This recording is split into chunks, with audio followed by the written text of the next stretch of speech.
ভোটে যখন দাঁড়িয়েছি মানুষের কাছে যেতে হবে সকাল থেকে রাত্রি। বাংলা মানুষকে কি বার্তা দেবেন? যে তৃণমূলকে ভোট দিন, তাহলেই মোদিকে আটকানো যাবে। ধন্যবাদ জানাবো দলকে, মমতা বন্দ্যোপাধ্যায়কে এবং সাংসদ অভিষেক বন্দ্যোপাধ্যায়কে আস্থা রাখার জন্য। ভারতীয় জনতা পার্টির যে অত্যাচার, যে অন্যায় এবং বাংলার প্রতি বঞ্চনা, তার বিরুদ্ধে লড়াই হবে।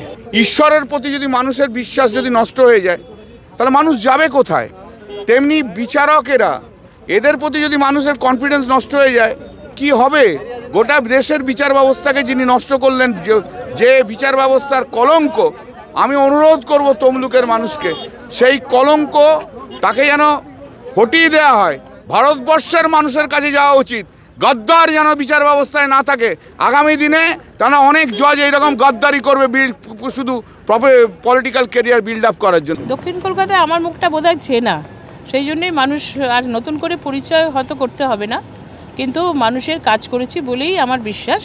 দলও আমার উপর ভরসা রেখেছে, আমাদের যারা কর্মী তারাও আমাদের উপর ভরসা রেখেছে, সর্বোপরি মানুষ আমার উপর ভরসা রেখেছেন। গতবারের থেকে তো অনেক ভালো হবে বলেই আমার বিশ্বাস, এবং মানুষের কাজ করলে মানুষ কখনো ফেরায় না।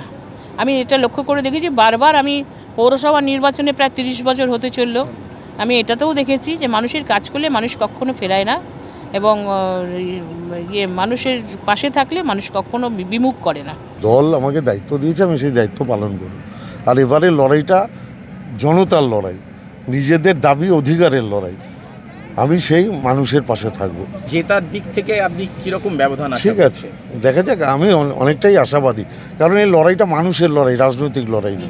তৃণমূল তৈরি করার জন্মলগ্নের সৈনিক আমি মমতা বন্দ্যোপাধ্যায়ের সৈনিক।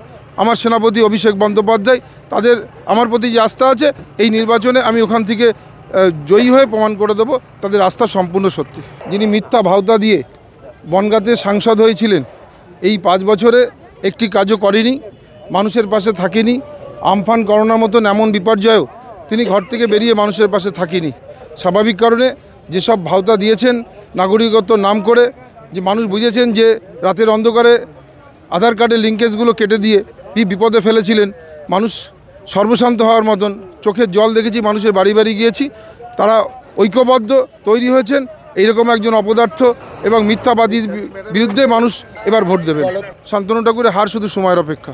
আমাদের নেত্রী মমতা ব্যানার্জির প্রতি মানুষের আস্থা বিশ্বাসটা আছে, কারণ এমন একটা সরকার এখানটায় চলছে যে সরকার দল দেখে না, মত দেখে না, সেই মানুষটা কীরকম মানুষ, খারাপ ভালো এও দেখে না, সেই মানুষটা তার দরকার আছে কি না সাহায্যের, সেই সাহায্যটা পৌঁছে দেয় দলমত নির্বিশেষে।